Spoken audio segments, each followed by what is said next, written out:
NRC کے مسئلے کو لے کر ملک کے مسلمانوں میں عجیب و غریب بے چینی اور ڈر کا ماحول پیدا ہو گیا ہے۔ ایسے حالات میں جمعیت العلماء کی جانب سے ناندیڑ میں ایک جلسہ عام کا انعقاد کیا گیا۔ جلسے میں موجودہ حالات میں سامنے آ رہے مسائل کو کیسے حل کرنا ہے اور اس کے بارے میں رہنمائی کی گئی۔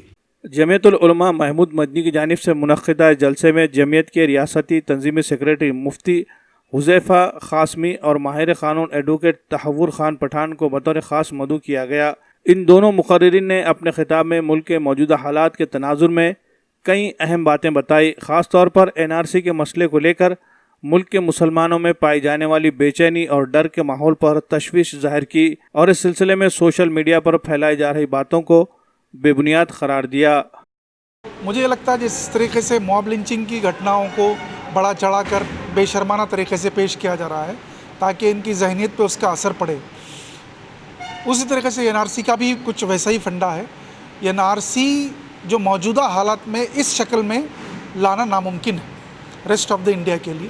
آسام کی سچویشن کمپلیٹلی الگ ہے اور ریسٹ آف دا انڈیا میں NRC جیسا وہ پروپوز کرنا چاہ رہے ہیں وہ اپلیکیبل ناممکن ہے۔ تو جن 6 کیٹیگریز کو وہ انکلوڈ کر رہے ہیں اور صرف مسلمانوں کو ایکسکلوڈ کر رہے ہیں، جو کہ آرٹیکل 15(1) کے تحت کانٹرری ہے اور انکانسٹیٹیوشنل ہے، اور جب تک سنویدھان زندہ رہیں گا اور یہ اپنے آپ میں NRC اپلیکیبل نہیں ہو سکے گا ریسٹ آف انڈیا۔ جلسے کے دوران مسلمانوں کو تعلیمی، معاشی اور سماجی میدان میں آگے بڑھنے کے لیے ہر ممکن کوشش کرنے کی نصیحت کی گئی۔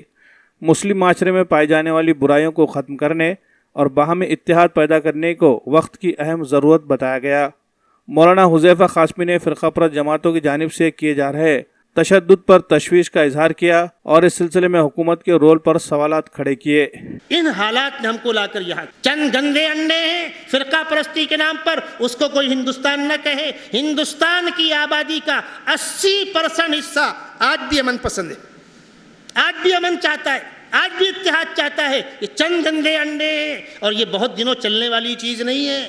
دنیا بے ثبات میں ہر شے ہے تیز گام، ہر دن کے لیے رات ہے، ہر صبح کی ہے شام، رنگ زوال سے ہے رنگین، گل بھی خار بھی، دھوکہ ہے سب جہاں میں، خزاں بھی بہار بھی۔ ٹھیک ہے حالات خراب ہوئے دیکھا جائے گا، لیکن حالات خراب ہو یہ مقصد نہیں ہے۔ اپنی ذمہ داری، ہم کل سر کا تاج تھے، کیوں؟ خوشبودار پھول تھے، آج کوئی پیر سے چھونے کو تیار نہیں ہے، اس لیے کہ ہم سوکھے کانٹے ہو گئے، ہم نے اپنی افادیت کھو دی ہے۔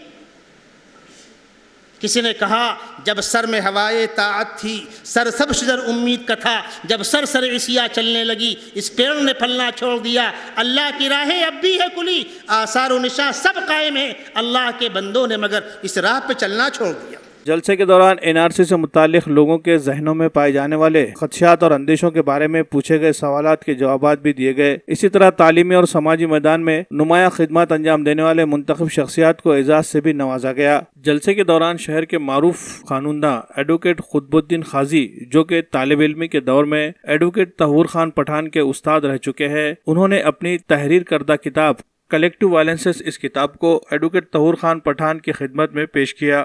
جلسے میں ناندیڑ کے مختلف مقامات سے سینکڑوں کی تعداد میں لوگوں نے شرکت کی۔ Bureau report MCN Urdu news.